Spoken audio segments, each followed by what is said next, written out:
Hey there. Thank you so much for joining us here in this space. We are back for our fifth and final installment of this NBC6 podcast. We thank you for joining us. It's called On Assignment, 40 Years of Florida News. I'm Roxanne Fargas. And I'm Tony Pipitone, the reporter, who will soon be off assignment after covering this, shall we say, interesting state for nearly 40 years. Interesting. That's a pretty good word for it. You've done your fair share of stories. Hurricanes, check that box. Florida man. Yeah, well, Florida women, too. Don't sell them short. The 2000 presidential election, all that drama. Hanging chads, butterfly ballots, good times. And you've had to cover, unfortunately, right, some bad times as well. Yeah, really bad. You know, there's always a danger doing this so long and being so close to all this tragedy that it can be dispiriting, you know, especially if you've been doing this professionally in print and in TV for nearly 45 years. Okay, but you've kept your spirits high, right? 45 years, which is why we asked Tony to put together a video of what has kept you going through it all. So take a look. Cover Florida for nearly 40 years like I have, and there are some stories you wish you never had to report. Tragedies, losses so profound, you know them by one word. Parkland, Surfside, Trayvon, FIU, Pulse, Kaylee. I reveal all I can to our viewers, then file them away. Try to move on. But when that gets hard, I think of one of my first investigations as a reporter in Orlando. The call I got in 1990 from the daughter of a woman serving life in prison since 1975 for having arranged the murder of her husband, who the daughter told me was sexually abusing her and her sister. I found evidence corroborating that story, and worse, but it was never heard by the jury. Our viewers heard it, though, and so did Florida's governor, who with his clemency board commuted her sentence and set her free, and later released other women whose crimes were also tied to their abuse. It got me national attention and some of these awards, but now hardly anyone remembers that story. One young woman who did remember sent me this note when she heard I was leaving Orlando to cover South Florida. Years ago, you helped a woman be released from prison after 15 years of being incarcerated. She was my grandmother. I would just like to say how thankful and grateful I am for what you have done for my family. We were able to share some good memories with my grandmother before she passed away. You will always be close in our hearts and forever be remembered for your strength, courage, and dedication for what you stand for. Thank you. Sincerely, a grateful granddaughter. So when I need a reminder of what inspires and motivates me as a journalist, I'll always have that file and the story I don't want to forget. Also filed under one word, that grandmother's name. Fran. Was that 1990, Tony? You look nice. Young. Oh my God. Yeah, it was 1990. I got my first job in TV in Orlando in 1987, and that was my first big investigation that got national attention. Here's a snippet of the original report. The smiles on these children's faces mask the pain of a tortuous childhood. They have no fond memories of their father, 34-year-old James Willis. In 1975, he was shot to death while sleeping in this bed in their West Orange County home. His wife, Frances Willis, hired another man to kill him. She's 46 now in the 15th year of a life sentence for the murder, but only now are we finding out why. My father actually raped me. It went on for more than 2 years before Fran Willis found them crying in their room and figured it all out. I just happened to look around the room and there was blood on the bed. The next morning I confronted him with it. And he just looked at me and he started laughing and says, "What are you going to do about it?" 4 months later, Fran Willis had him killed. At the time, I was pushed in a corner. I didn't know where to go. Behind closed doors, all the cruelty and all the meanness that he felt inside would come out. And that's the way it stayed for nearly 15 years. But now the horrors of incest and abuse that went on behind those doors of the Willis house are beginning to come out. And the family hopes it will persuade the state to free Fran Willis. She doesn't belong in there anymore. She's paid her time in there. She deserves to be out. We deserve her as a mother. We've never had that. And just 7 months after I did that story, the state clemency board met, commuted her sentence, and Fran was set free. Fran was set free. What about that story, Tony, really stays with you? Well, just the idea that public opinion, an outpouring of support, engagement can correct a wrong in the justice system. Not that she should have not been punished. Her husband's family, by the way, still says and claims he was innocent and didn't do those things. But life in prison was pretty harsh. And the courts would not allow Fran to use battered spouse syndrome as a defense back at trial. And why not? Well, in 1975, when she was arrested, I don't even think battered spouse syndrome had been identified yet. But I do know that experts back then were not allowed to testify about why a domestic violence victim might resort to violence to protect herself or her children, even if the threat was not imminent, like someone ready to attack you at that moment. That just wasn't allowed. But now they can. In some circumstances, they can. And, you go into a courtroom and you often see the sign behind the judge, we who labor here seek only the truth. Well, I learned sometimes truth is inadmissible in court, but not in journalism, which is one reason when people ask, why didn't you become a lawyer? Because as a reporter, in addition to being a lot of fun and learning a lot and an interesting life, being a reporter, you're able to pursue the truth wherever it may lead, not advocating for one side or another because they're paying your bills. Right. We go where the truth takes us. And in this case, the truth literally set Fran free. It set Fran free, and it helped others too, right? It did, because the governors at the time, first Bob Martinez and then Lawton Chiles, they started pushing for reviews of other women who were in prison who had expressed, or there was evidence of battered spouse syndrome. They were victims of domestic violence, and several of them had their sentences commuted or were resentenced and released from prison. And Florida courts did eventually allow experts to testify on battered spouse syndrome to support a self-defense claim. And Fran went on to live her life. To redeem her life, and to not commit any new crimes, of course, which is why we're calling this last episode of the podcast Stories of Redemption. And what about that word, redemption? That really attracts you as a reporter, right? Well, people sometimes do bad things, but that does not mean that they are forever bad people. Always.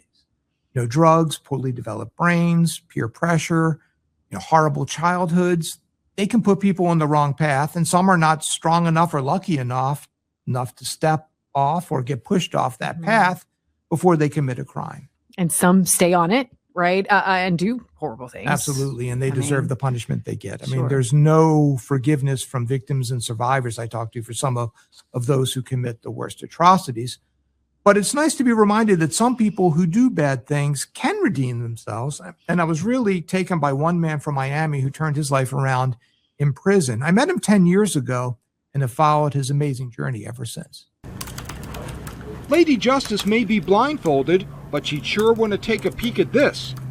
Angel Sanchez, once so accomplished at breaking the law, is now seeking to master it. Interning this summer with Miami-Dade Circuit Judge Miguel de la O. From a hardened felon to, he hopes one day, attorney at law. That is my dream. That is my goal. It's an unlikely journey, but one he thought impossible if, after his release from prison in 2011, he returned to the same Miami streets he once prowled as a teenager. I didn't think I could be safe in my own community. So he took a chance, moving into this Orlando homeless shelter, attending and working at Valencia College, which produced this video showing how his life was transformed there. All I would think to myself and privately to God, I would say, all I need is one chance. I will not blow this. What can I do? Meeting the vice president's wife, Jill Biden, he advocated for homeless students to get financial aid. That, and his 4.0 grade point average, caught the eye of the college president, who eventually surprised him with this. Angel, congratulations. Valencia's latest Jack Kent Cook Scholar. A generous full scholarship, now at the University of Central Florida Honors College, and next year at the best law school that accepts him. Among those recommending him highly, Judge De La O. I haven't met anyone like him, and it keeps my faith going that I know that even when I sentence sometimes people to prison, I know that it can give them the opportunity to change. You see some of the bullet marks left on the wall, still, almost over 20-something years later. Nearly shot at age 13. Right here, when I was being shot at by some dude. That bullet was aimed at you? Yeah. What do you think as you look at that bullet hole? I think about how many bullet holes like those haven't missed and ended some great lives that could have had some great potential realized. Sanchez began to realize his in prison. As his father's insistence he further his education took root in a law library, where he discovered his 30-year sentence was illegal. Among the impressed, Miami-Dade Circuit Judge Miguel de la O. He got his sentence reduced. Cut in half to 15 years, thanks in part to handwritten pleadings he mailed in from prison. Now, 5 years after his release, thank you, he's a legal intern for Judge de la O, reviewing pleas for relief from people who are now in prison, while trying to keep as many young people as he can off the path that led him there. So a violent kid who many would have written off gets a second chance and then winds up impressing so many people with his brilliance. And that was in 2016, but you kept in touch with him. I did. And 6 years later, I was there when he realized his dream. If you judge a person by his rap sheet, you might think Angel Sanchez has no right being here today.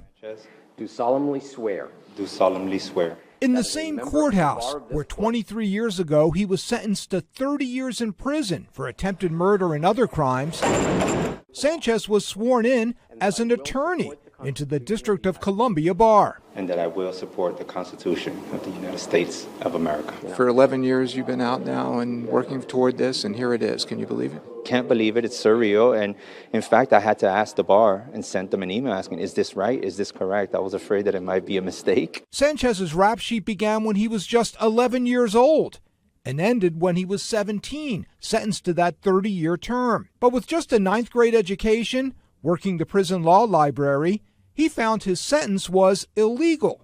I was a 19-year-old in prison when I discovered that I enjoyed the law and that I just wish I would have known this as a 19-year-old on a college campus. Released in 2011, Sanchez lived in this Orlando homeless shelter while studying at Valencia College, where he earned straight A's and graduating with honors. He then excelled at the University of Central Florida and the University of Miami Law School. Along the way, serving as legal intern for Judge Miguel de la O, who I asked 6 years ago. Could you see him standing before you as an attorney one day? I will see him standing in front of me as a lawyer. And today, he was. I'm going to add, so help me God. So help me God. We hand out a lot of punishment in this courthouse. We don't get a lot of happy days. But today is a joyous, joyous day. Swearing in a lawyer who realized a dream of his now deceased father on what would have been his father's birthday. I thought this is a testimony to him, and more importantly for me, to remember to use this law license the way my dad used his sacrifices and efforts in this country, which is to make someone else's future brighter. What is he up to now, Tony? Well, he went on to complete a Master of Laws degree from a little school called Yale Law School. No big deal. He's now a PhD candidate at Yale, Wow. and his thesis will explore the tensions among democracy, citizenship, and the criminal justice system. He's an activist trying to increase educational opportunities for people in prison for obvious reasons and get them the right to vote when they get out. What an incredible, we're even beginning to process that incredible turnaround personally, and then moving forward to make a difference for so many other people. Speaking of making a difference, before we go and wrap up our fifth and final episode here, what's your pulse on journalism, today, how it's changed? We've titled this podcast 40 years, right? 40 some years ago you started. The way people look at media, it has changed. So what's your take? Yeah. If you look at the polls, trust or confidence in quote unquote media is down. It's important to note local news remains among the most trusted, if not the most trusted form of news, because we're the people who are in the community. We send our kids to the same school or grandkids. We go, sit in the same traffic jams.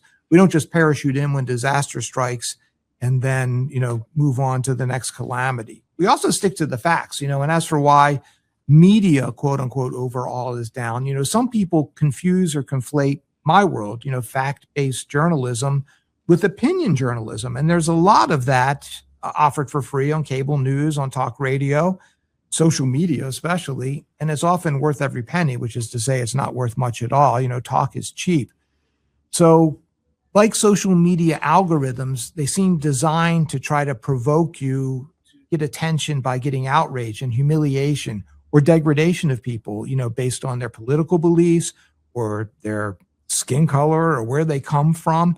Hate sells. It can help win elections or maybe lose elections. So when political leaders attack journalists as being biased or, the dishonest media, ask them who they're talking about. Those who intentionally distort or lie to their viewers about election security, or downplay the obvious infirmities of an aging leader and not getting into that in their reports, or those who, like me, wake up, panicked in the middle of the night, thinking that he got a number wrong or a word wrong. Literally can't sleep sometimes when that happens. Someone who, when he makes a mistake, feels like he got punched in the gut and admits it and corrects it. That's real journalism, and not everybody with a phone or a microphone or some social media account with a half-baked opinion is a journalist. Absolutely. It's following that gut. And I've always told, mentees, this is the advice that's been imparted to me by some of our mentors. It's, you get the answer, and if you're not okay with it, keep asking, follow that curiosity. You often find us with old school pen putting it to paper. Yep. But you've made such a difference, Tony. Thanks. So thanks for opening up with us and hanging out with us here. Thank you. I hope you learned something. I hope you guys learned something about what really goes on in investigative reporting. Absolutely. So cheers to retirement. Thanks. Thank you, Tony. All right. Thank you for being with us.